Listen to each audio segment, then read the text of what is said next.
film ever made. My name is Len, and as always, I'm joined by my partner. Hey, this is Vincent Williams.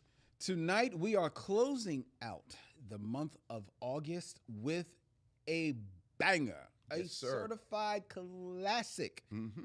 a movie that is bursting with testosterone. Yes, it is.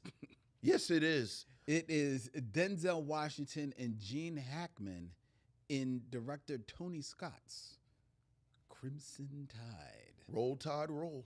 Tonight, Vincent's selection here on The Mission as we stream live from Young Chunk, Philadelphia's premier video podcast palace, to all points north, south, east, and west, which includes YouTube, where every one of you are out there in the chat. Hello, missionary. Good evening, one and all.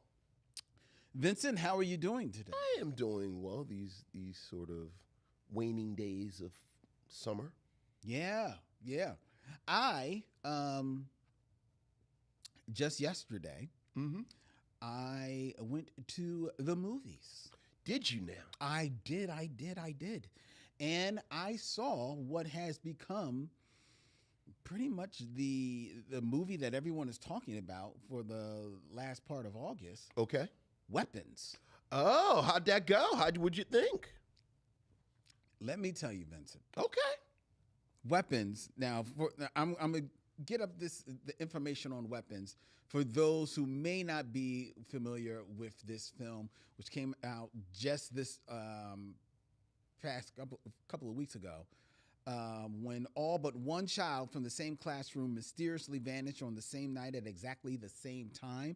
A community is left questioning who or what is behind their disappearance. This film, directed by Zach Cregger, stars Josh Brolin, Julia Gardner, Alden Ehrenreich, Austin Abrams, Carrie Christopher, Benedict Wong, and Amy Madigan. Zach Cregger, who directed it, also wrote and produced this film, and it had a budget of $38 million. It came out August 8th. It has so far grossed $204 million. I mean, it is all the rage. And let me tell you, I went in this movie expecting to be like thrilled because the trailer of it is very impressive. Yes, it is. And it is very eerie. It's very suspenseful. Yes, it is. You got these children like running in the middle of the street like this and stuff like that. I went to see this movie. This movie is a little nerve-wracking. Okay. It is thrilling. Okay. It is scary. Okay. It is also funny. Okay. And the last, I'll say, 15 minutes of this movie Okay. is some of the best movie I've seen this year. Okay. Maybe the best movie I've seen this year. The last 15 minutes of this movie. It is so well done. And it is one of those movies like, I went to see it with a friend of the show, Ariel Johnson, and our good friend, me and Ariel's friend, Wimoda Nyoka of the Black Girls Are Scary podcast. Mm-hmm. We went out to see it. And it's one of these movies, we talk about it. When a movie is real good, right? You forgive a lot of faults. Yes. Yes. And this movie, which there aren't a lot of faults in it, but it was so good, it was probably not till an hour after us gushing about this film afterwards that we started to ask the maybe one or two questions that were like, yeah, but what about this? Right, what right, about right. that? Well, you know what? I don't care. Right. Because I was thoroughly entertained. Okay. And I know you've said that you The to see. the $64,000 question: is it too scary for me to deal with? I don't think so. Okay, I'm in. Probably a spoiler. Close your ears for 30 seconds if you don't want any spoilers. Ghost kids, No. demons,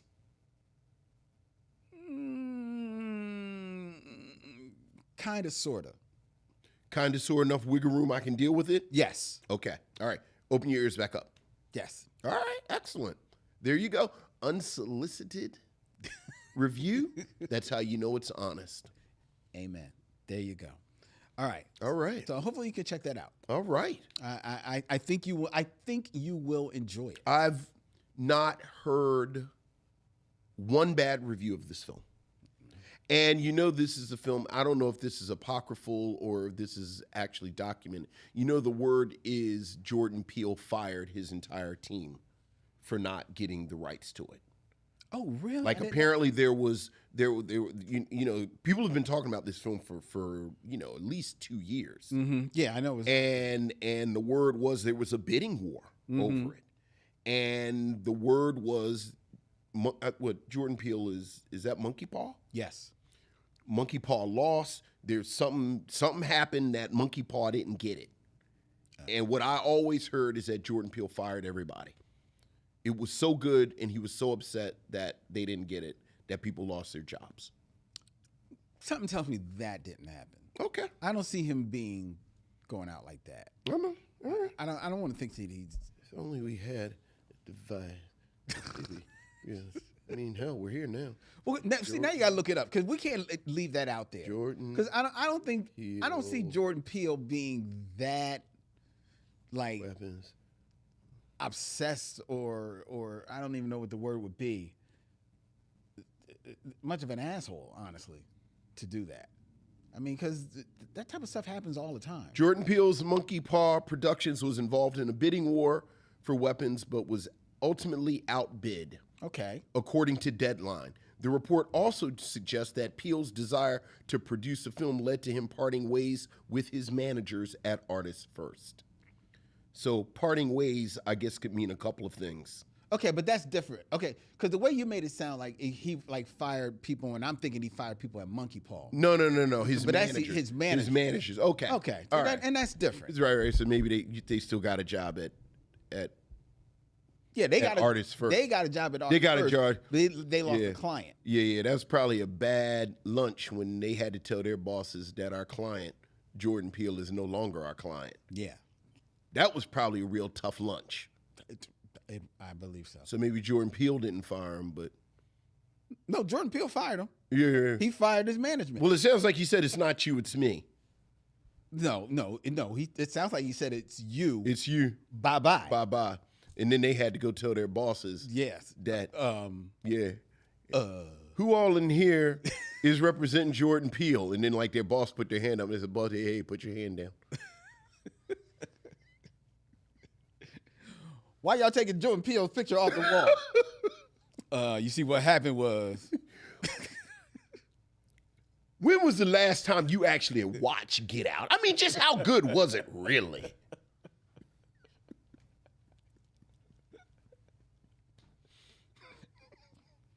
Hey, Jordan Peele, our client? Nope.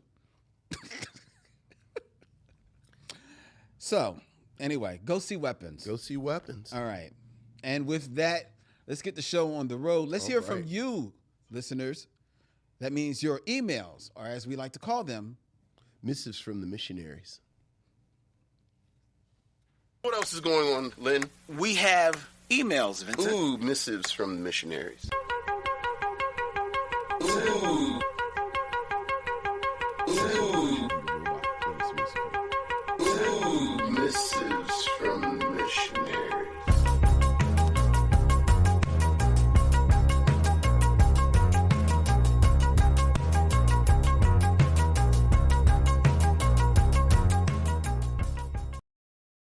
Fun.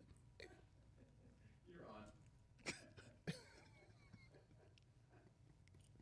The show behind the show, folks. I swear. Was it like Michigan J. Frog? Yes, that's exactly who you are. Like You're Michigan J. Frog. It's exactly who you are. Rabbit. Sitting there in your dumb-looking top hat. That cartoon is so dark because they took him to the mental asylum. I know. I know.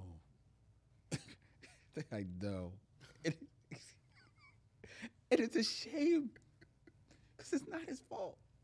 It's the frog. And then the frog lived into the Future. the future. I know we've talked about this because it's one of, I think that frog was a demon. Speaking of demons. Because remember, the cartoon ends and it's like a weird, dark Twilight Zone ending. It is. It is Because very, very Twilight Zone. the future dude finds him and he's like, oh boy. And it's like, oh no. Yeah. First of all, it's in the future. It's in the future. Right. You'd think that progress has been made that a singing frog is not going to bring you that big of a difference. I mean, that cartoon's like 80 years old. If we found a singing frog right now. Well, that's true. But I mean, but his future was like, It was like jetpacks. Jetpacks. Yeah, I don't like the space outfit. Yeah, that's a different. That's not now. Right. We wish it was now. Right. Ribbit. What's our first letter? We have an email from. We have an email from Corey P. Hey, what's up, Corey? Greetings to my internet uncles, Len and Vincent. It's silly, I know, and missionaries. We'll take it. We will. I am here to inform you all, in fact, that 1990's House Party has been added to the Criterion Collection. That's right. And is scheduled to be released in November. That's right. I am so excited and definitely will be purchasing. Since a Reginald Hudlin film has been released to the collection, I cross my fingers that Boomerang makes it there one day, maybe for the 35th anniversary in 2027. That'd be nice. And now that we're on the topic of Eddie Murphy, Okay. it's interesting that a film of his, like Beverly Hills Cop and Coming to America, have not been added to the Criterion library. I hope it does, though. Some of the other black films that need to be added to the collection: For the Love of Ivy, Fame, the original Sparkle, Set It Off, Friday, A Rage in Harlem, Uptight, Daughters of the Dust, and I know, I'm biased, but Mo Better Blues. Yeah. I hope this email finds you well. Love always, Corey. Yeah. I agree. I will say in Criterion's defense, I've read several interviews about how they choose and don't choose, and sometimes it's licensing issues. That's true. Yeah, sometimes it's licensing issues. Especially when you start getting down in the 90s with that music and stuff. I mean, that's why for a long time, it was only within the last 10 years that the 1966's Batman was released on DVD. Right. And we've talked several times over the years about the two big ones that were kept from box sets for years, The Muppet Show, yes, and WKRP in Cincinnati. Yep. So those music rights will jam you up. They will jam. And then, as you said, the Batman rights was always fascinating to me because they had to get signed off from everybody's descendants. Right. Yeah. What's the word I'm looking for? They're they are descendants, but that's not the word you're looking for. You're looking for their they're not beneficiaries. I know, you just forget a word sometimes. Well, you're the English professor. I know. You're sitting over there, Michigan J. Frog in it. Irony. Estate is the word that we're looking for. Yes, they're estate. They're estates. That's what we're looking for. Just rewind and remember that punch in that we said estates. Sure. We'll fix that in post. Oh, this is a wonky show. All right, next we have an email from Michael Sykes. Hey, what's up, Michael? Hello, missionaries, Len and Vincent. This weekend, I caught about 15 minutes of 1986's Round Midnight, featuring jazz icons Dexter Gordon, Herbie Hancock, Lynette McKee, and Francois Cluzet. Just curious, have either of y'all seen it? Vincent? I have. Oh, yeah. I have. Oh, yeah. If so, did you like it? I did. And the only reason I hesitate with saying I did, I don't know if I've seen it, honestly, since I was in college. Okay. And I just thought it was so cool. All right. That I can't accurately remember whether or not it was good. Okay. You just remember the vibe of it. The vibe, right. Is it it reminds me a bit of what was it, the Othello movie we watched? Is that All Night Long? Out All Night? Out All Night. Or I think it's Out All Night. All Night Long, I think. Is it All Night Long? Because that's the Lionel Richie song. But I think that's the name of it. Is it? Continue. Yes. Lots of vibes. Okay. Lots of vibes. So Around Midnight is a story. It's a narrative. Okay. I didn't know if it was like just a slice of life. Would you consider it a black film? Oh, absolutely. Okay. Actually, as he was saying it, I was like, oh my goodness, I can't believe we haven't done Around Midnight. Michael continues, I'm asking y'all about this because y'all didn't recommend Marcy X when I asked if y'all recommended. Thank you, by the way. I watched Next Friday again at my local barbershop, and it still doesn't sit right. I was 16 the first time, and I felt the same. This movie is a mess. It's sloppy, plotless, and suffers from sequelitis. Mike Epps as Day-Day, annoying and boring. His energy doesn't match Ice Cube's, and together, they lack the magic of the original. The supporting cast, Uncle Elroy, the Joker brothers, Roach, Sugar, are just as forgettable. The only bright spot is Clifton Powell as Pinky. Oh, yeah. Who steals the scene and the movie. This movie feels rushed, flavorless, and like a cash grab. It disappointed me then, and it disappoints me now. The first Friday had heart, grit, and a killer soundtrack. It left me laughing for days. Next Friday, I wouldn't even watch it as background noise. Big thanks to the Rush production and Mike Epps for this letdown. Don't get me wrong, I like Mike Epps in other films like Sparkle, Jump the Broom, Dolomite Is My Name, Bessie, and All About the Benjamins, a movie where Epps and Cube had better chemistry, but here he missed the mark. I remember after seeing the original Friday from the theaters feeling great, wanting more, laughing hours and days later about what I witnessed on the big screen. This movie disappointed me. Big thanks to the very rushed feeling and Mike Epps. I listened to y'all reviewing Next Friday, and y'all went more easy on this than y'all did in 1994 Sugar Hill and Friday After Next. As always, stay well, stay true, and stay black. Right on, brothers. Love your fan, Michael Sykes. I like some pieces of Next Friday. You know, I like Ice Cube and Mike Epps together. Yes, you've said that. Yeah, and I think obviously it doesn't recapture the magic of Friday. Nope.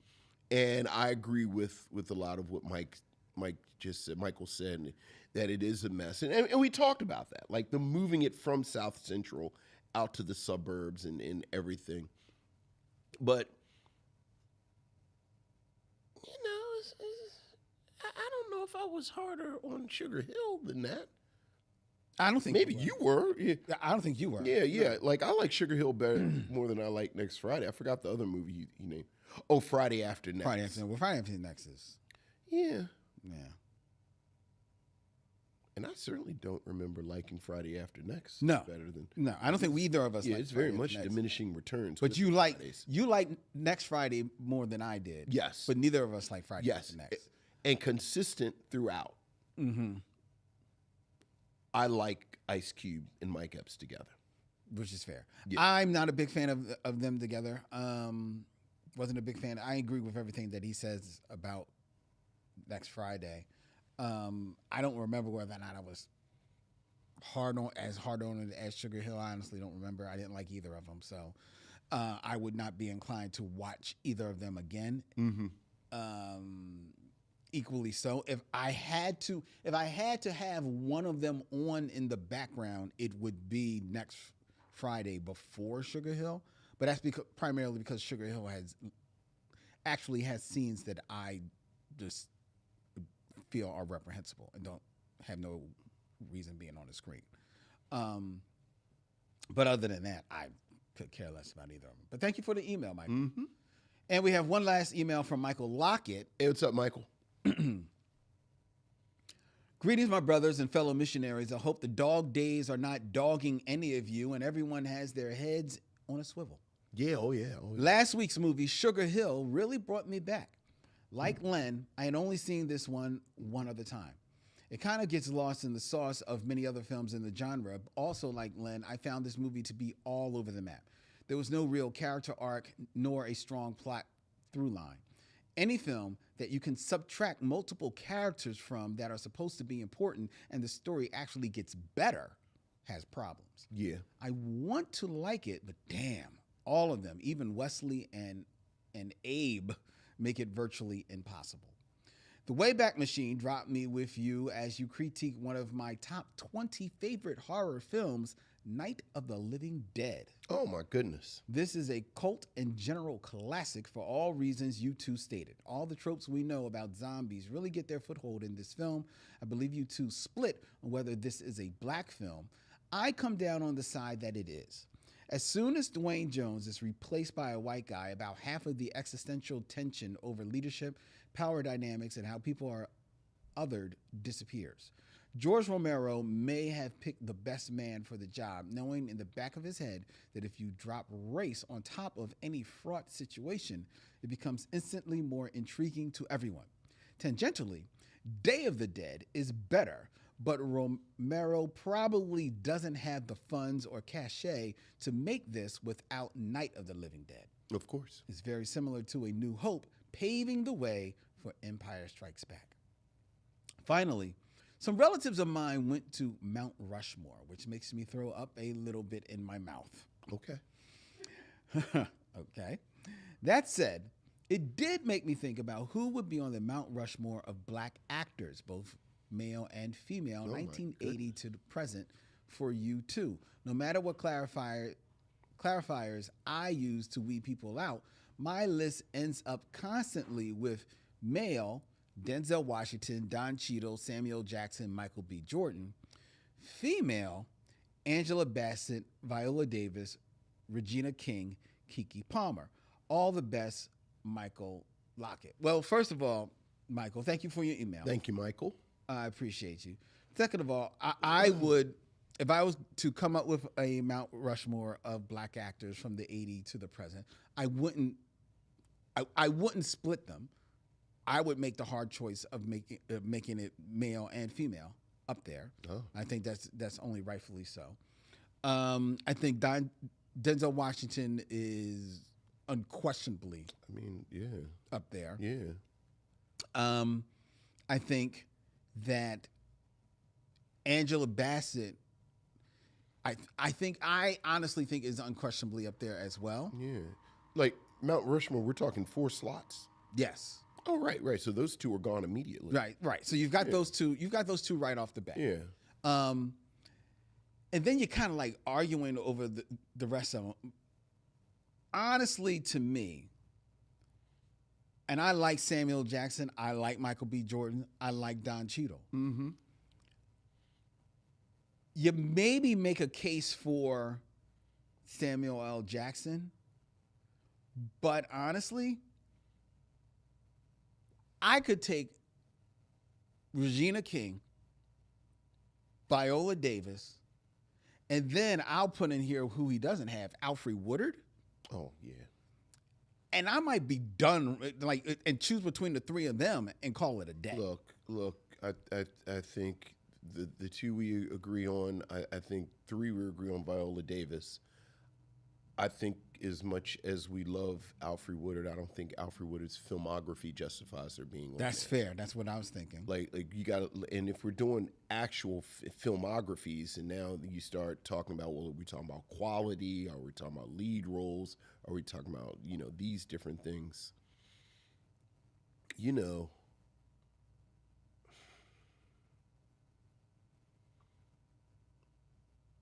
I think with those variables, it might be Sam Jackson. Yeah. So wait a minute. So I just want to make sure I understand. So we definitely it's Denzel, Denzel, Angela Angela, and Bassett, you're throwing up Davis. Viola Davis. Yeah. And Okay. then you got one slot left. I don't know who has a better filmography from 1980 to right this exact second than Samuel L. Jackson. Like 40 years. I mean, my God, Samuel L. Jackson started showing up in Spike Lee movies in 80, you know, with school, like School Days is what, 80? Mid-'80s, yeah. 87, 88. Yeah. And he can carry something on his back tomorrow. Like I said, the argument is for Sam Jackson. Yeah. It's for Sam Jackson. And you're right about Alfre Woodard. She doesn't have the lead roles. Right. Through no fault of her And own. by the lead roles, the roles. Yeah. Again, Well, that's like true, too. like the roles. That's true too. Yeah. And to be clear, that is more of an indictment of Hollywood, than Absolutely. of her. Absolutely. Yeah, I think you're right. I think You know, quite honestly, I think you can make an argument for Halle Berry before Alfre Woodard. yeah, you can make the argument. Right. can Like make you the want to make the argument for Alfre Woodard. Right. And even Viola Davis, I just think her filmography has been so strong. Yeah, even though it is fairly Right. Like really you talking about it really is between, like, you really have to say, why is Halle Berry not in the conversation?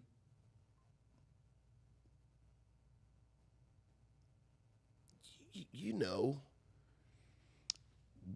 just to throw this out there, you're Will about to say Smith. Will Smith. Wesley Snipes. Yeah, but Wesley falls off. Right. Will, say what you want. He's consistently out there. So you know, much as I loved the fact that he wanted to have some inclusion of young people, you know, Michael B. Jordan and Keke Palmer. Yeah. But frankly, it's too early. It's too early. I would say Michael B. Jordan arguably is on the path. Oh yeah. Like, see where he kind of goes, but yeah, but it's always a good question. Good question. Fun question. Appreciate you, Michael. That is our emails. If you want to have your thoughts shared here on the Micheaux Mission, you can email us at micheauxmission@gmail.com. That's MicheauxMission@gmail.com. And now, speaking of Mount Rushmore, that's right. It's time for the Game of Kings. Game of Kings. Or as we like to call it, 6 Degrees of D'Urville Martin.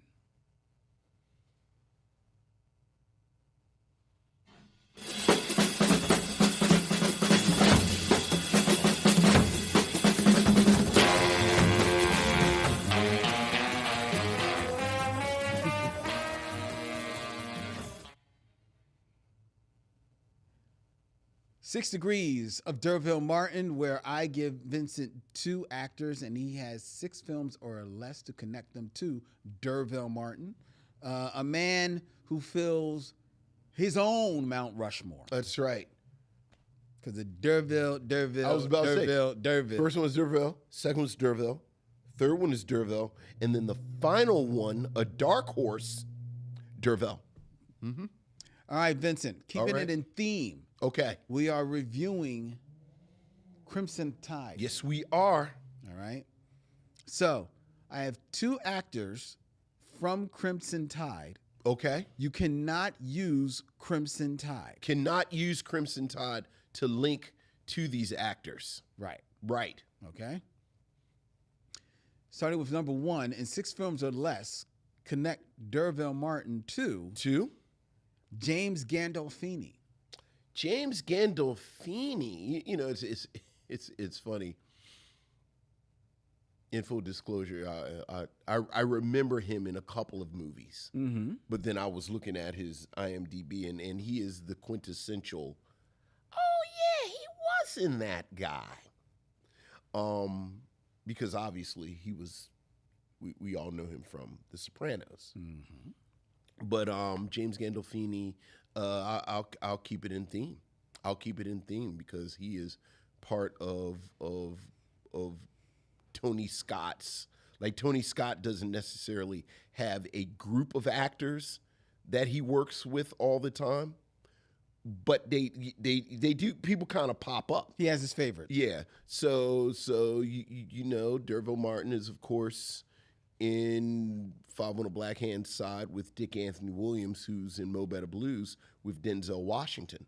And while I can't use Denzel Washington to connect to James Gandolfini and Tony Scott's Crimson Tide, I can use Denzel Washington to link to James Gandolfini and Tony Scott's The Taking of Pelham 1, 2, 3. Oh, is he in that? Mm-hmm. Oh, wow. That's right. He's the mayor. Mm-hmm. He's the mayor. So. Yeah, using his real voice. Yeah. Oh, very good. Yeah, oh yeah. Of course, you know, that's not where I expected you to go. Where'd you expect me to go, to Get Shorty? Yeah. Yeah. Because of Gene Hackman. Is Gene Hackman in Get Shorty? Yeah. He's the film producer. Oh my God, he sure is. I forgot all about Gene Hackman in Get Shorty. Interesting. Yeah, I just thought you. Okay. That's why I picked that one first. I was like, I'll give him a layup. Yeah. Okay. All right, very good, Vincent. All right, next up, in 6 films or less, connect D'Urville Martin to Steve Zahn. Steve Zahn. Love Steve Zahn. So do I.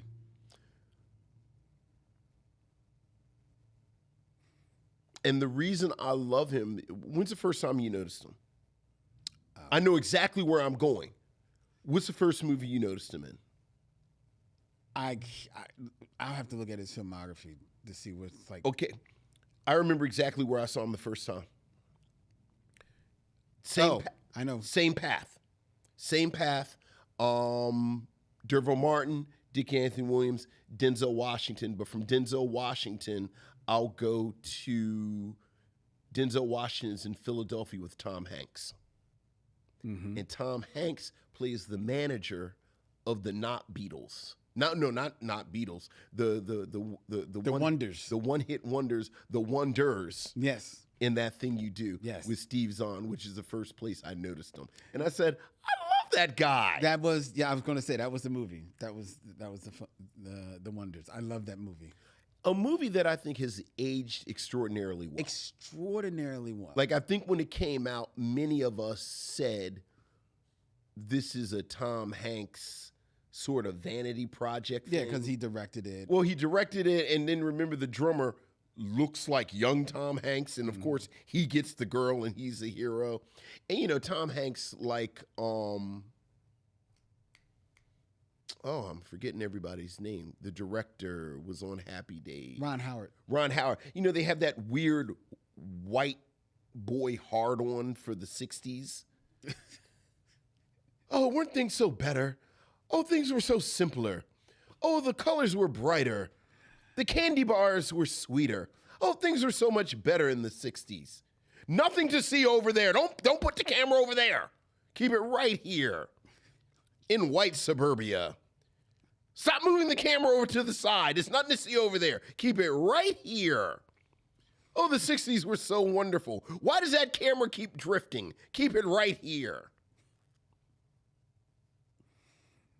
Are you not a Tom Hanks fan? I adore Tom Hanks. Okay. Until he gets into that baby boomer shit.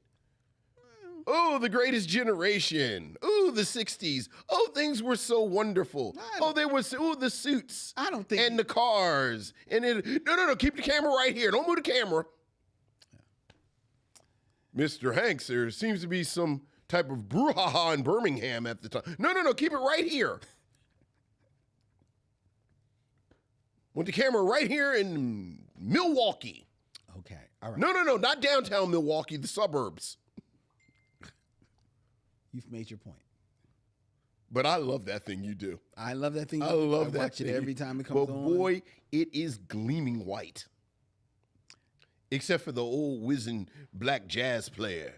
Well, no, that's not true. There's other black people in there in the movie. Who are the other black people in that thing you do? Well, remember remember Steve Zahn, he starts dating a black woman. Yeah, and then a black singer. Right, and then Oba Babatunde, does he play the drummer?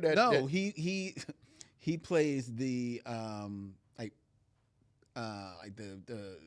the doorman at their hotel where they stay.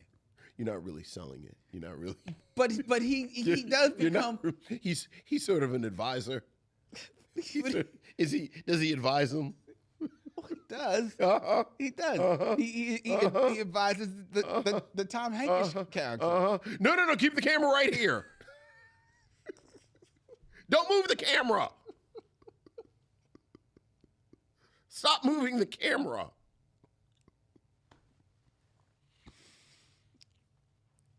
Okay. I'm not going to win on this one. I give up. But I will say about Ron Howard, though. Another movie I saw this weekend. Okay. Ron Howard has a new movie out. It's a true story called Eden. Okay. And it's about this story about this couple, these white people who in the 30s. Oh, the 30s. Uh-oh. Stretching out a little bit. Wait a minute. So they want to get away from like civilization. They don't like the way it's going. Okay. So they individually over the course of like a few years, they moved to this deserted island in the Galapagos. Okay. Where they have to basically fight against one another for survival. It's a true story. Did they do this on purpose or? Yes, they moved there on purpose. No, they moved to the island to fight each other? No, they moved to they all moved to the island thinking that this was going to be like Eden. Wait, is this is this a couple or is this a group of people? Jude Law plays this doctor who wants to get away from society. Okay. And he moves to this island, and then he's this German doctor, and he moves to this island. It's totally deserted. He's German in the 30s? You said it is the 30s? Yes, in the 30s. What is it the late 30s? No, it's the early 30s. Okay, maybe 1932. Maybe so he saw the writing on the wall. So okay, go ahead. So he moves there and he starts sending he comes up like this whole manifesto for getting away from civilization. Okay. And he sends these letters to back to like this newspaper who starts printing these letters. Is this also in Germany? I think the newspaper is in France. Okay, French newspaper. And then those stories become popular and they start getting printed all over. Okay. Like other newspapers picking them up. And next thing you know, this couple, I can't remember, don't ask me, this couple, they read his story. They read about how he moved there with his girlfriend. His girlfriend had MS, and now she's feeling a little better because she's out and, breathing good air. And fresh air and all this stuff. So they moved there with their son who's having some health issues, thinking that this is going to be a turnaround for him. Right, okay. But he's like, I don't want civilization here. Y'all bringing me civilization. I don't want this. Right. Maybe he should have kept his mouth shut then. Well, true. But, and then the next thing you know, so they moved there. And he said, well, y'all go way over there. He basically tells them, y'all go set up in this rock. Sure. I'm going to draw this lawn. And they go and create their own situation. Next thing you know, this Baroness shows up on the island. Okay. With these two dudes that she's got totally cuckolded. Okay. With this, and she has paperwork from whichever who actually governs that island, whatever country. Okay. She's got paperwork from them saying that she owns a certain portion of this island and she has an intention to create this exclusive resort. It's like a sex thing though, isn't it? Well, no. Okay. Because she has absolutely no idea how to build a resort. Okay. So the next thing you know, all of these three factions just have to deal with how to survive on this island. It is a 100% true story. Okay. And Ron Howard directed it. And I say this because Ron Howard is a good director. Yeah, I don't Ron like Howard. I don't like all his movies, but I like a lot of Oh, his. 100%. But he's never struck me as, but definitely has struck me as someone who kind of like has a, I wouldn't say he's an auteur the way that I could tell a Ron Howard movie. Right. But he's got a certain agree. sheen to his movies. Yeah. But this one it's a lot grittier. Like if I didn't tell you that this was Ron Howard, I don't think you would look at this and say, "Oh, this is a Ron Howard." There's movie. not one thing that you said about this movie that made me think Ron Howard. Right. Even like the whole story of it. Yeah. And it was a pretty good movie. Like it dragged on maybe a hair too long. Did everybody die at the end? No. Okay. No. But it's a good movie. Right. Jude Law is in it. Jude Law does good. Vanessa Kirby from Fantastic Four. She's better. She's good in this. Just as good in this as she is in Fantastic Four. Okay. It's a really good movie. I really enjoyed it. Eden. It's not even playing at like the major theaters. 2 unsolicited reviews There you go. from Mr. Lynn Webb. Well, I did a little things this weekend. Yeah. I didn't do much this weekend, but I did that. All right. All right. Well, want to review a movie? I mean, we're here. We might as well. Yeah. And it's time for our review of Crimson Tide.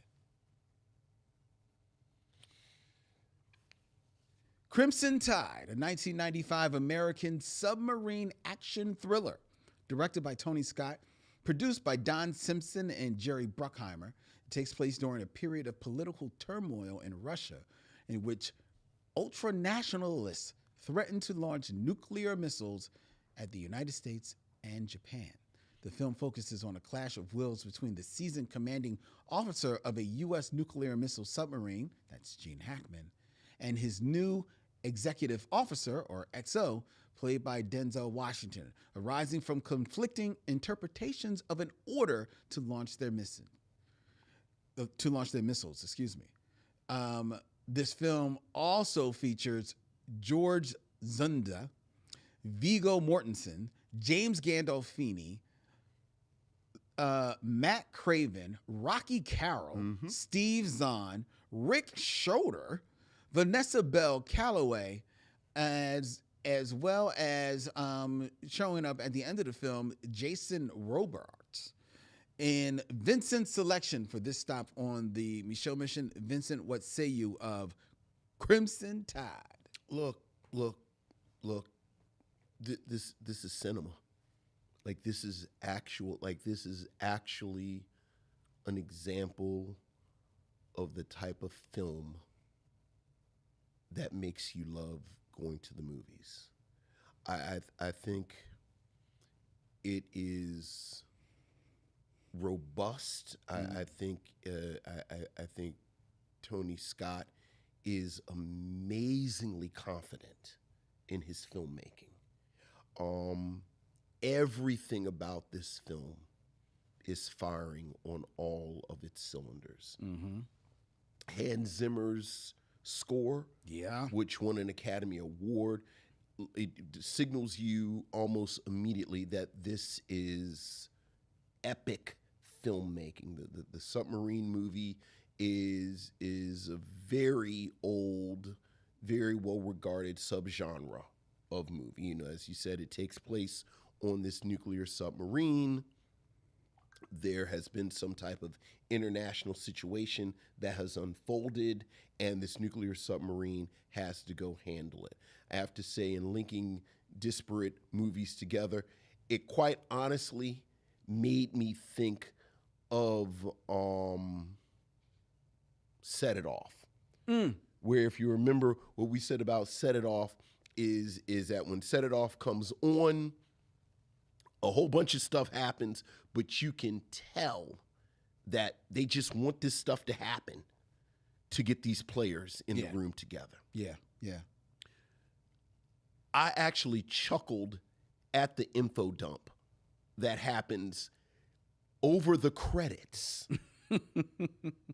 the credits are not finished rolling before they tell you, look, some stuff happened in Russia. It's some rebels. They took over some stuff.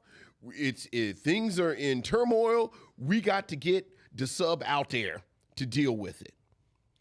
Almost immediately, you cut to an establishing shot of Denzel Washington's character as this XO, but I think appropriately enough, we see him as a family man. Mm-hmm. Yeah. Before we see him on the submarine and as an officer. So the film lets you know almost immediately that this is a more well-rounded person than who his rival is going to be.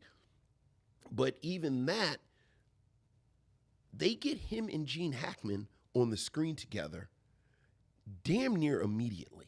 Like, this is not a film like Heat. Yeah. Where everyone is wondering when are these two titans, Robert De Niro and Al Pacino, are going to appear together. Or a lot of films where you have the two heavyweights and each of them has to have their separate establishing sequence. Mm-hmm. Damn it, let's get them in the room. Let's get them in the room together. And then my second chuckle was the plot point that the only reason Denzel Washington's character is even in play is because Gene Hackman's XO had appendicitis. Is something wrong with his appendix? And usually I would save these central performances for the end of my critique. But Denzel Washington and Gene Hackman are everything in this. And what I admired so much about the two of them today is the fact that the push and pull between these two characters, as you mentioned, you've got the old guard represented by Gene Hackman, who is literally a cold warrior. Mm-hmm. Like part of what they say in the script is part of the reason that he is still the captain of one of these nuclear submarines is he is one of the remaining. Remember, this is 1996. 95. So, 95. So it's a long time ago. But it's also a little removed from a combat situation. Yeah. The last time as a country we were in a and they said he's one of the few remaining commanders who has seen combat. Yeah. Yeah. And Denzel Washington is very much playing the postmodern Sidney Poitier role that is his bread and butter. Mm-hmm. Like, he is black excellent writ large. Like, he West Point, Harvard. Yeah. He's Denzel Washington in 1995. Yeah. So he's like this. He's got the home life balance. He's got the home life balance. Like they, you talk about West Point in Harvard, but perhaps the greatest compliment that this man is given occurs in a car where he's saying goodbye to his family. And you see, he is the perfect father. Mm-hmm. And then he is the perfect husband. Like, he really is, again, this is the next evolution of the Sidney Poitier character. This is black excellence. This is the modern man. So you already know that these two are not going to jibe. But again, what impressed me is that it's immediate. Yeah. Like, in their first meeting, there is tension. There's a little bit of push and pull. Even though the script is saying, I'm just a commanding officer, I'm interviewing you, so on and so forth. And this is a testament to the whole acting of both of these actors, Denzel Washington. And, obviously they can, I'm sorry, I said West Point, I meant Annapolis. Obviously I said, oh no, that is West Point. They said West Point, didn't they? They said West Point. I think West Point is the Navy. No, the Naval No. Academy. Yeah. Anyway, he has what they call, like the table mount, like you see the big ring from. Anyway, not only do they deliver the script expertly, but I love the body language of these two men. Like, I love how they inhabit this space with each other. And this entire film revolves around Denzel Washington and Gene Hackman. I thought it was very appropriate that the title card, they have equal billing. Yep. And they should, because this really is one of the few films with co-leads that I've seen that one doesn't outshine the other. And this is a testament to Tony Scott's direction. I have to say, when I think of Tony Scott, I think of him as more of a snappy, almost action guy. But there are aspects of this film, the aforementioned moment where the two of them meet during Denzel Washington's interview. There's a wonderful scene where the command crew has coffee. Yeah. Yeah. There's a scene again with the two of them in Gene Hackman's quarters. Yeah, in his quarters. Yeah. Where it's almost like a play. Like and that's always been an aspect of a submarine that is done well, because you have these closed quarters. Yep. So I cannot really just celebrate these two and their performances. I just cannot. You can't say enough about it. I think this is a really tight script. I think it gets moving. I think it is muscular. I think it is sharp. I think it is boom, boom, boom. Yeah. As everyone knows who knows, like if you read about this film for more than 5 minutes, you know that an uncredited screenwriter, Quentin Tarantino, came to punch it up a little bit. Mm-hmm. And you know immediately what parts Quentin You can Tarantino. tell immediately. And I do have to say, decades after knowing about Quentin Tarantino now, part of that did kind of make me eye roll. Like there were the Quentin Tarantino parts that kind of took me out of it a little bit, but not enough to get in the way of it. I think the supporting cast, like you said, I love Rocky Carroll in here. I love George Zunda in here. James Gandolfini is really good in here. And Viggo Mortensen, I have to say, as an actor, this might be my favorite Viggo Mortensen performance. Oh, really? I really do like him. I know we're supposed to talk about like the history of violence and other things, but I think there's a level of nuance in his work in this film that is great. Tony Scott's direction. I actually wrote in my notes that the film should have been called Triumphant Horns in Dutch Angles. Yeah. But I do think a submarine movie, you got to figure out how to have some kineticism. You got to figure out how to have some movement. And I think he does. He absolutely does. I think he does.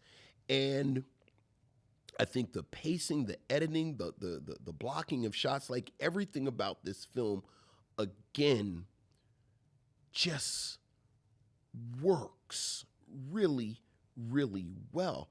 And I think it is a film that is surprisingly thoughtful in the way that it talks about war. Okay, yes. In the way that it talks about these decisions. So that, I've always been a big fan of this film. I kind of, when I chose it, I was like, ooh, I hope it holds up. But I love this film.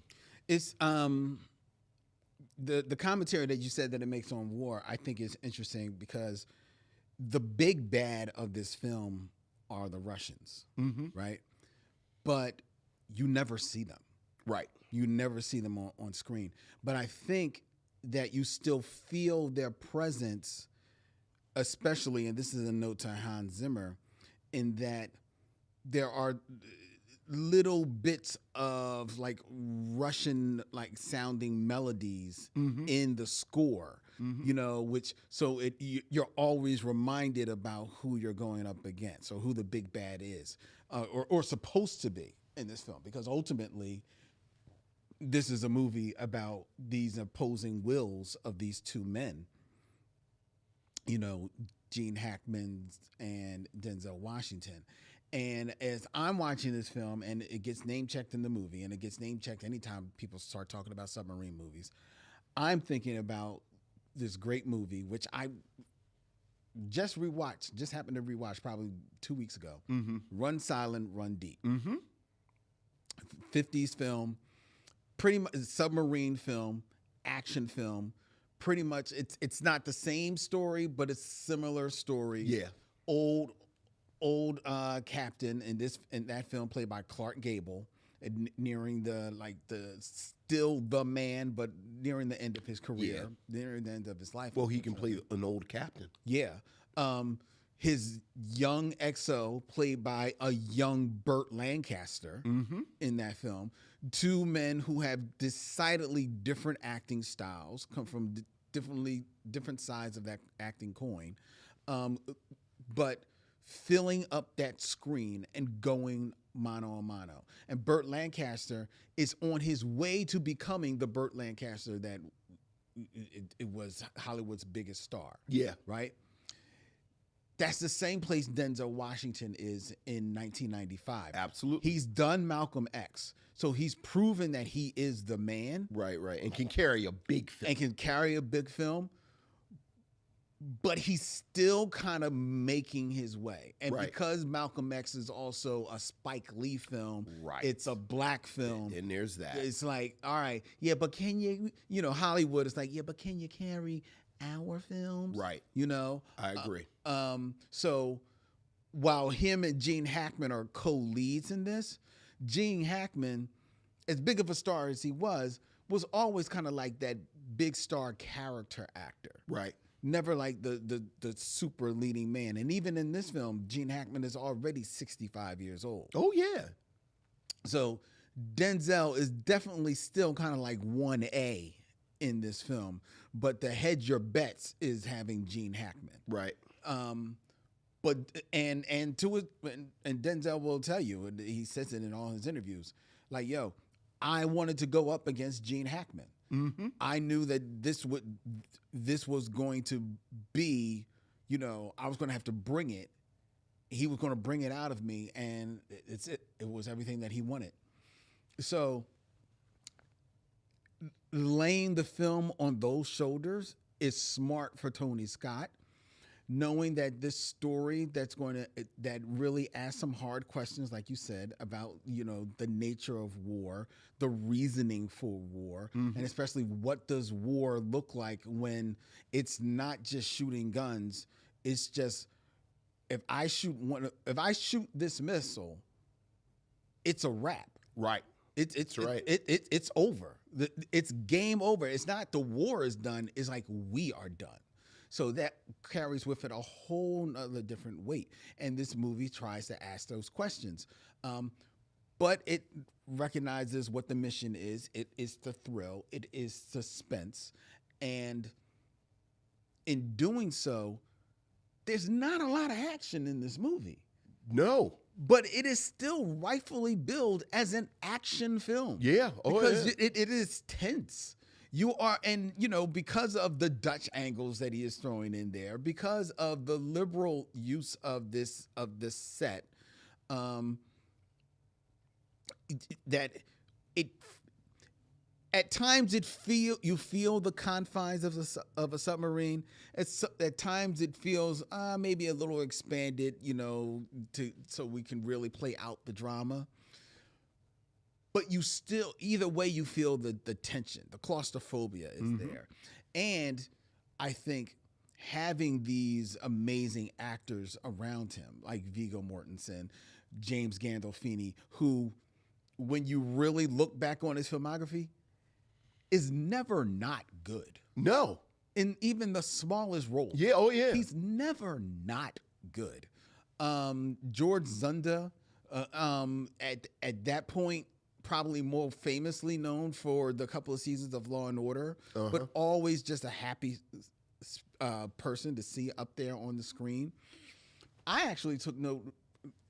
I remembered like kind of like Steve Zahn showing up in there. He doesn't have like a huge role, right? But he shows up. But reading through the cast, reading that Rick Schroeder was in this movie. Yeah, I was like, Rick Schroeder's in the movie, right. But then when I noticed when he shows up, I'm like, oh, look at Rick Schroeder doing some work. Look at Rick Schroeder. He was actually doing work for the small role that he had. Oh yeah, he does work. It's a great scene, and it's a great scene. It's a great scene. So this film is it's held up by that, and ultimately it really fulfills the mission of thrilling you, of asking some hard questions, not trying to force feed you any answers. Yeah. I do think there's a part of me, this tells you how you're getting wrapped up in the story. I do think Gene Hackman's character gets off easy in this film. I mean, quiet as, spoilers for like a damn near 50-year-old film, well, 30-year-old film. They think they're going to have to go to war with Russia. They don't. But in the thinking of it, Gene Hackman's character threatens two men with a gun to their head. Look, things have broken down. Look, you know how these mutiny films work? Well, once there's a mutiny, yeah, all the rules are off the table. Yeah, but still. That's why chain of command is very important. It's the most important thing. That's very true. That's very true. It's interesting, I forgot about, the whole idea of this being a mutiny, and that kind of like runs true with Run Silent, Run Deep, but it's not as much of a mutiny in that one. But because of the mutiny aspect of it, and because it was mutiny on a nuclear submarine, the Navy wouldn't give them. They were like, "We don't want nothing to do with this film." Right. Like, yeah. Oh yeah. They were like, "No, we don't. No. We can't get down with that. We can't get down with that storyline." And you don't miss them. It's a big deal. So you don't have a thing up at the end saying thanks to the Navy. Right. We don't care. Right. We absolutely don't even care. You were talking about the information dump at the beginning. It definitely is an information dump, but I think it's actually one of the more well done information dumps, because it was, because sometimes those dumps are so chaotic. With cuts between like anchors reading bits of a story, and then you've got, fake filmography, and, then you've got, chyrons going across the screen and everything like that. But this one really set you up. And I felt like at the end of it, I remember, I noted it like, well, now I know everything that's going on. I actually felt like, all right, I'm ready. All right, the story can now begin. Again. We just gonna tell you what the setup is. Yep. So we can get to the good stuff. Scene. Yeah. Yeah. I was like, yo. So yeah, I enjoyed it. I liked it. Seeing Denzel. We joked recently off camera. The show beyond the show. Show beyond the show. About Denzel Washington, and seemingly like maybe starting to show his age a little bit lately, right? But seeing young Denzel, seeing boxing Denzel, seeing running Denzel in this movie, I'm like, Denzel was a beast. He was a beast in his day, man. Did I tell you my soldier story? Probably. With my class? So I teach a class that I show a soldier story. And as we all know, Denzel very early, Denzel Washington. Mm-hmm. So I was showing Soldier Story, and if you remember, there's a part in Soldier Story where there's been a it's about soldiers, and there's been a brouhaha in the middle of the night, and the character that Denzel Washington plays is going to go AWOL. Well, before that, when TJ gets framed. And then Peterson gets up and he's going to go and tell the commander that he has, no, he was in bed, this, that. Oh, that's right. Yeah, yeah. And he gets out of bed and he has on like just a undershirt. So I'm showing Soldier's Story to this class of 18, 19-year-olds. Len, hand to God. Such a ruckus broke out. Oh my God, is that Denzel Washington? Did you see? Oh my God, this is Denzel. Oh my, Len, I stopped the movie.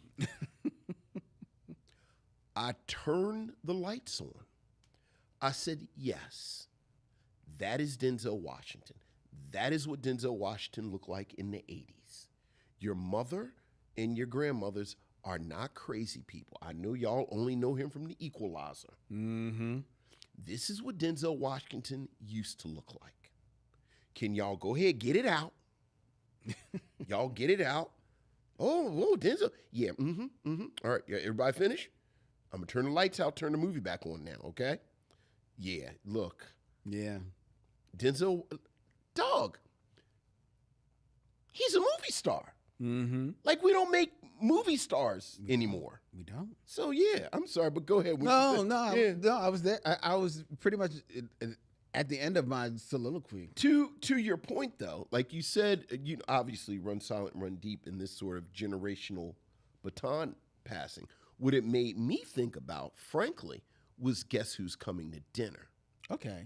And the aspect of it that it's subtext, but the subtext is barely sub, with Spencer Tracy and Katharine Hepburn representing this old guard, and sort of it's like a coronation, and they're handing it to Sidney Poitier, like this is the future, this is tomorrow. And to your point, I guess I guess you can talk about Gene Hackman as a character actor, but what I always think about Gene Hackman is he was like the actor's actor.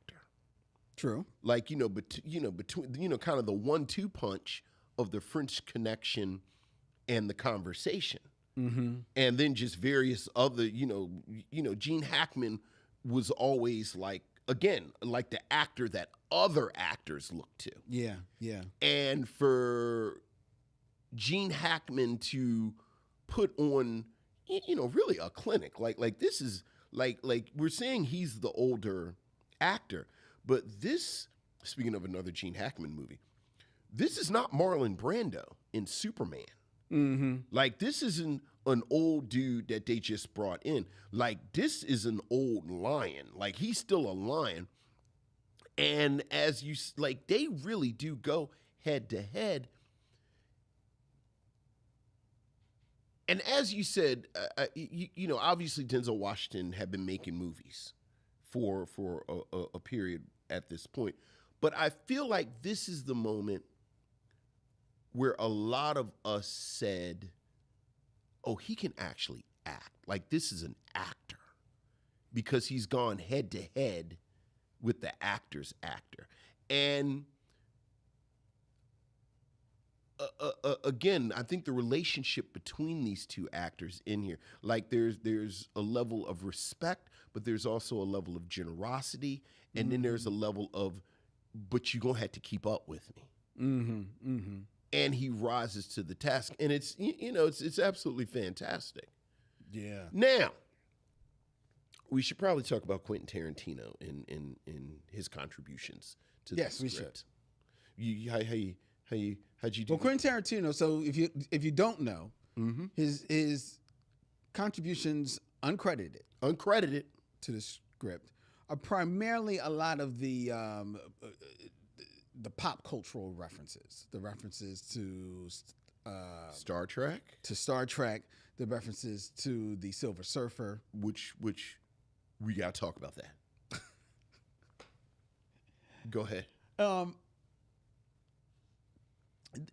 Those references, they stood out when you hear them. Like, they stood out in 1995.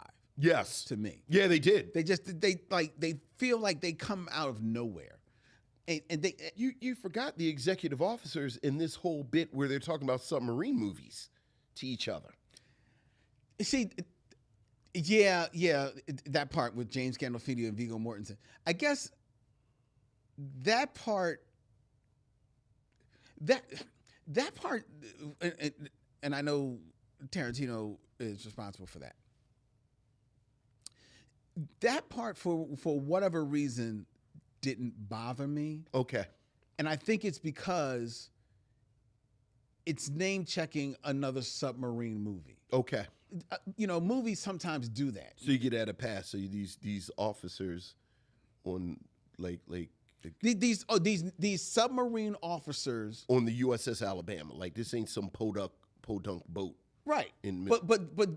But them talking about a submarine movie, Get at a pass. I give that a pass. All right, but okay, continue. Because that's something maybe they do, especially considering the situation that they're in. Sure. The situation that they were in was that Denzel Washington was going to be this new younger XO coming onto their boat.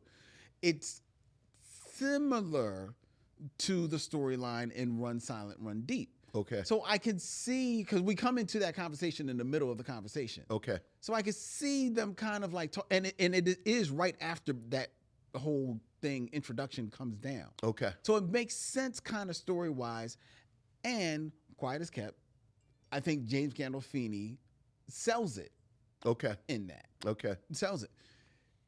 Conversely, with all due respect to Denzel Washington, All due respect. Denzel Washington does not sound like someone who knows anything about comic books when he starts talking about the Silver Surfer. Much less someone who has, first of all,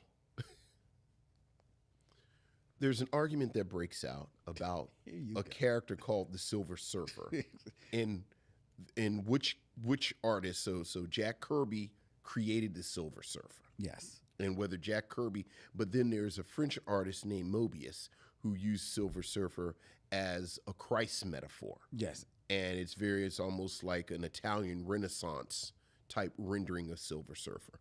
And the plot point is that these two crewmen Got into on the submarine in 1996, 95 got into an argument about the depiction of a side character. They got into a fight, not an Yeah. argument.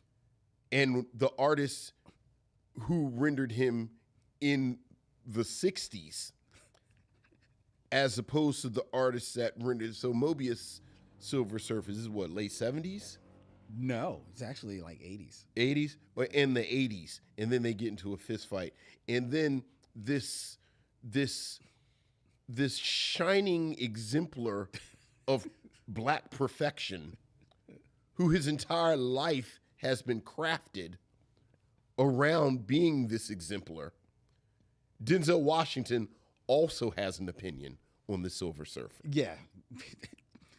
Or so weird meant to weird that believe. could be. And not for nothing, to add insult to injury. Oh boy. Because at one point Denzel Washington's character says, anyone who reads comic books knows that Jack Kirby, both of them are wrong. That is true. Clearly, That is very true. the John Buscema Buscema. Silver Surfer Yes. is the best Silver Surfer. That is the Silver Surfer. Like, if you go and do it, do it. Yeah, you're right. You're absolutely right. You're right. You're right, Vincent. You're right. You know, that has bothered me since 1995. I'm quite certain. It has. So you don't give Quentin Tarantino a pass for that at all. Then he's doing the Star Trek bit. Yeah, the Star Trek bit at the It's end. like, what is? And the reason why the Star Trek bit, I mean, both of the, and this is why I don't give these two references the pass, the Silver Surfer and the Star Trek bit, because none of them they come out of nowhere. They don't match the tone of the dialogue in any part in the rest of the film, and that's why I don't give them a pass. That's why they hurt on the ear. They hurt so hard on the ear. And all due respect to Denzel Washington, I don't believe Denzel Washington has read a comic book since maybe he was 10. Here's the thing. And I don't think he ever watched Star Trek. Here's the thing. I don't know about Denzel Washington. I don't know Denzel Washington. But this character that Denzel Washington is playing? Definitely. Not at all. Not at all. Not at all. Not. And it's so unnecessary. And you can tell, some dumbass executive watched a cut of this and said, we need to punch it up. It needs to be a joke in here.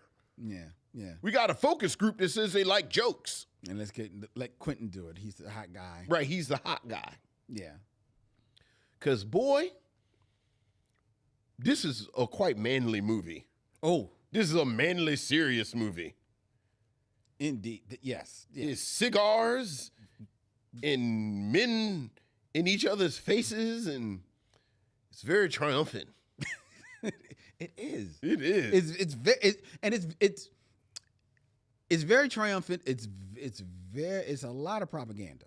It's a lot I was of propaganda. about to say it, but see, I 100% disagree with you. Really? Like, I think I think they say it. War is the enemy.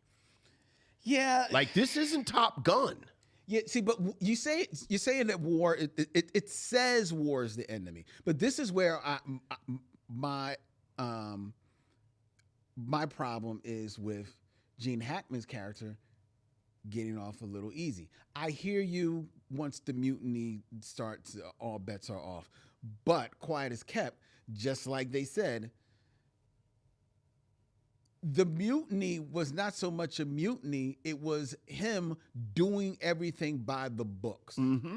You know what I mean? So he followed letter of the law. There is no letter of the law, even after a mutiny, where a captain should get away with putting a gun to not one, but two people's heads. You're correct. But I'm going to disagree with the point that you made a moment ago. I don't think he gets off easily.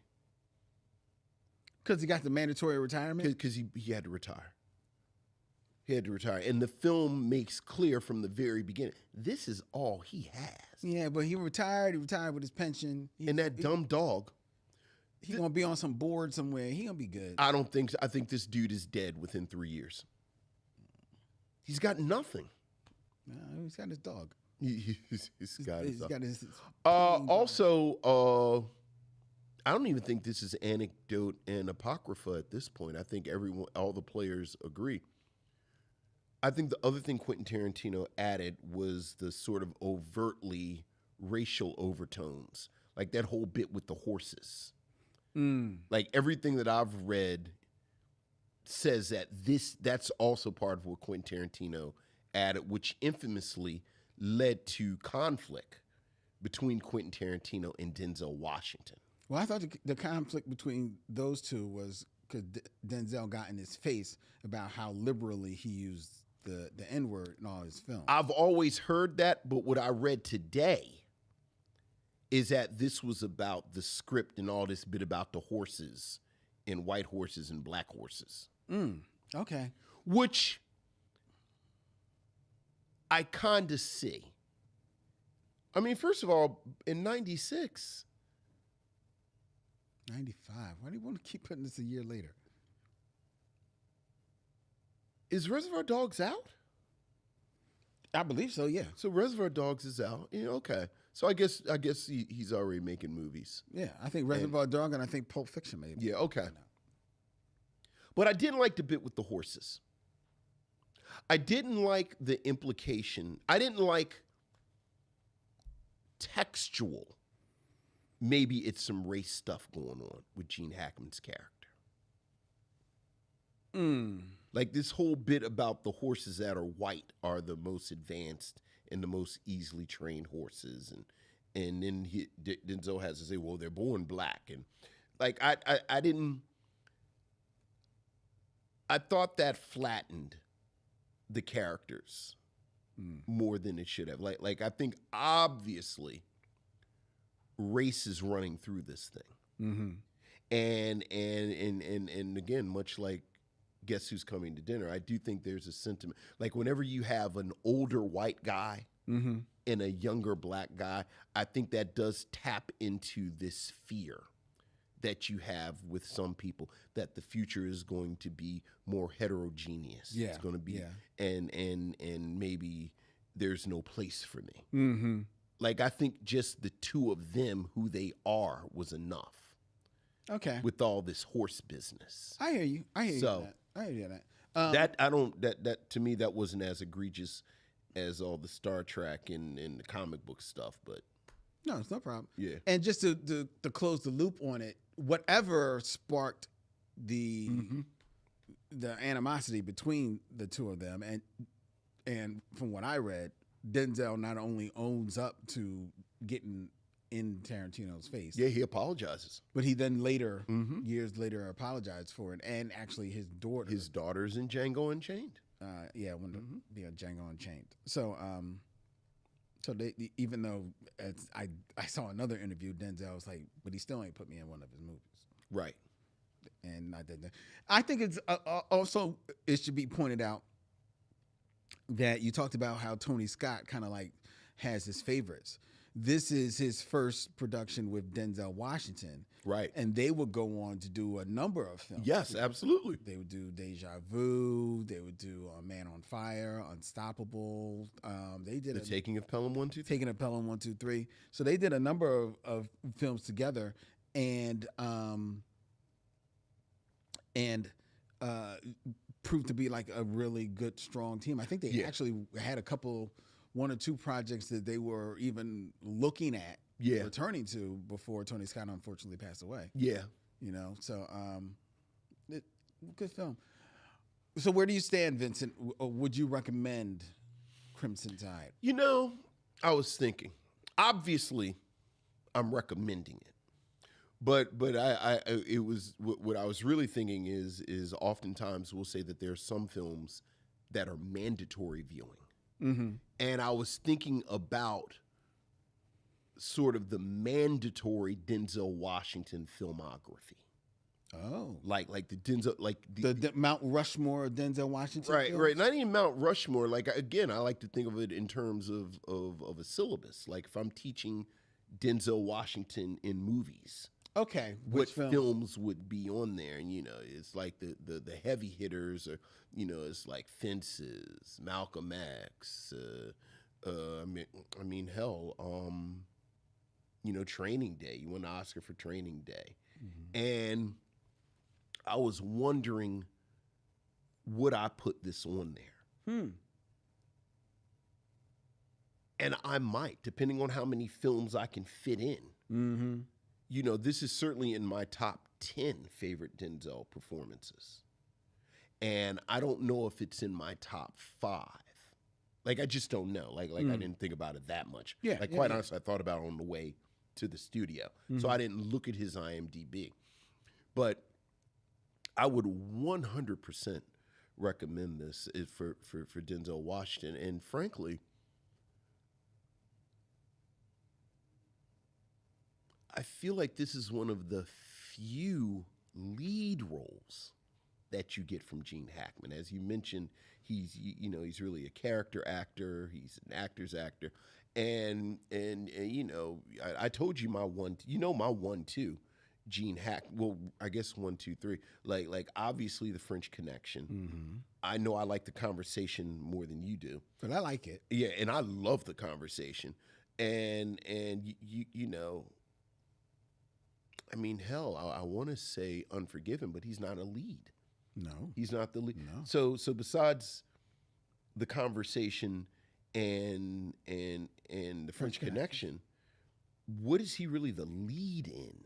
Like, what is it, you know, Gene Hackman is first, and then everybody else? I'm trying to think. Because every movie that I'm coming up with in my head, he ain't the lead. He ain't the lead. He's not even the lead in Runaway Jury. No. because that's John Cusack. Yeah. Even though he definitely is the best part of that movie. But to this point, John Cusack is more of the lead in that than Denzel Washington is in this. Like, this really is a two-hand. Like, it really is the two of them. Which is where Gene Hackman kind of lives in some of his films. Because there's a film like Scarecrow, but that's him and Al Pacino. And then there is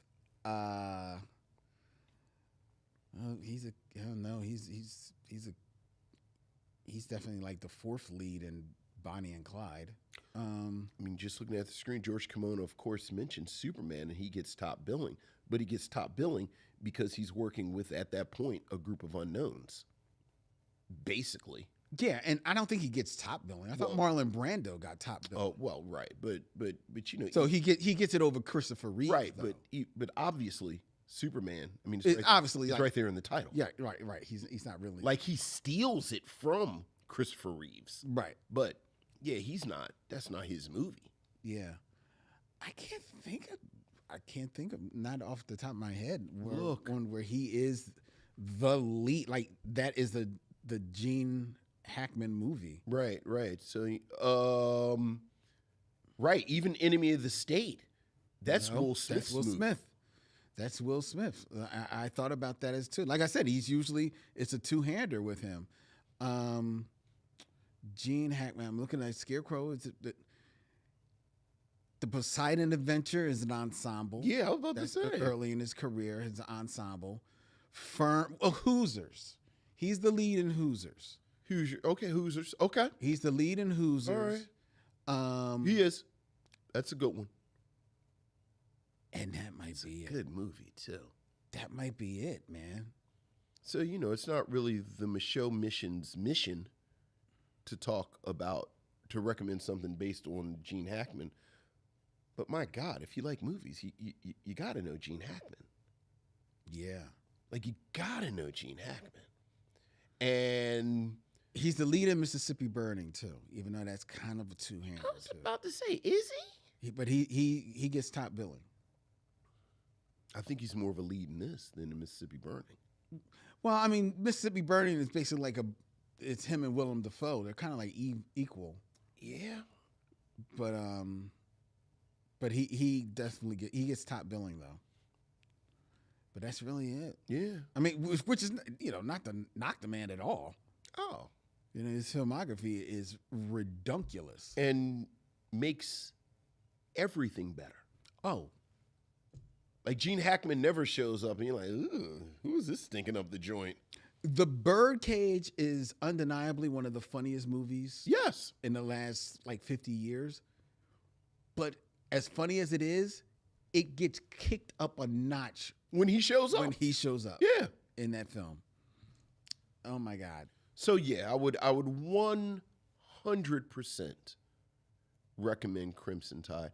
And if you've not watched it lately, which I think many people have, I think Crimson Tide is one of these films that we don't talk about as much as we should. Absolutely. And yourself? I would recommend it. I would definitely recommend it. It's a tight political thriller. It's a good movie. It's a good movie, solid, strong actors, just strong performances, just going at it. You know, there is no wasted dialogue, no wasted performance. It's good. And it's worth noting it's over 2 hours, and we're saying that. But it's a quick, dude. It's a quick 2 hours. Dude, I kept looking up. I was like, oh my God, when did an hour pass? I know. And then it was like, wait, is it only 20 minutes left? I know. So. Very good. Very good. Oh, very good. All right. That is our review of Crimson Tide. Before we tell you what we're going to be reviewing next week, I invite you to get involved, get in touch with the Micheaux Mission. Send us your email. Send us your thoughts. You can reach us at micheauxmission@gmail.com. That's MicheauxMission@gmail.com. You can also like and follow us on all the social media at Micheaux Mission. You can also find the Micheaux Mission wherever you find podcasts, whether it be Apple or Spotify for those audio podcasts, or on YouTube for the video podcasts, where you can subscribe, follow, like, hit the bell, be notified when we drop new episodes in the feed, on the channel, wherever you find the Micheaux Mission, which, for one final time, is a proud member of The Podglomerate, thepodglomerate.com. They make all podcasts work, such as the Micheaux Mission, which they have done for the last 8 years. And is with tonight, the Micheaux Mission bids adieu to Podglomerate. We will be with a new network that we will be announcing next week. But Podglomerate, the guys there, Jeff, Dan, Chris, Joni, everyone, fantastic people. It has been our pleasure to work with you as you have helped grow the Micheaux Mission from just a very small. I mean, they came on in our first year. I know. We were just a baby podcast being done in my kitchen table. I know. And Podglomerate said, we want you guys. And we've been with them ever since. And it's been a fantastic ride. Thank you so much. We really appreciate everything you've done for the show. Absolutely. All right. The Micheaux Mission also streams live every Tuesday night at 7 p.m. from Young Chunk, Philadelphia's premier video podcast palace. If you want to book yourself in one of the fabulous studios, and they've got fabulous studios here at Young Chunk, then you need to go to youngchunk.com and make it happen. Make it so. You will not be disappointed. Next week, here on the Micheaux Mission, we will be in the month of September. Yeah. Which means that we are going doc to school as we feature documentaries in September. And I, myself, will be kicking things off because my documentaries got a beat to them, ladies and gentlemen. They got a hard beat. I'm talking about hip hop. That's right. And when we talk about beats, you can't keep beat in a box, because busting out of that beat box is Biz Markie. As we go all up in the biz, documentary about the life, career, and death of one Biz Markie, arguably one of the greatest MCs and performers of all time. Next week, here on the Micheaux Mission. Until then, he's Vincent, I'm Len, and in party.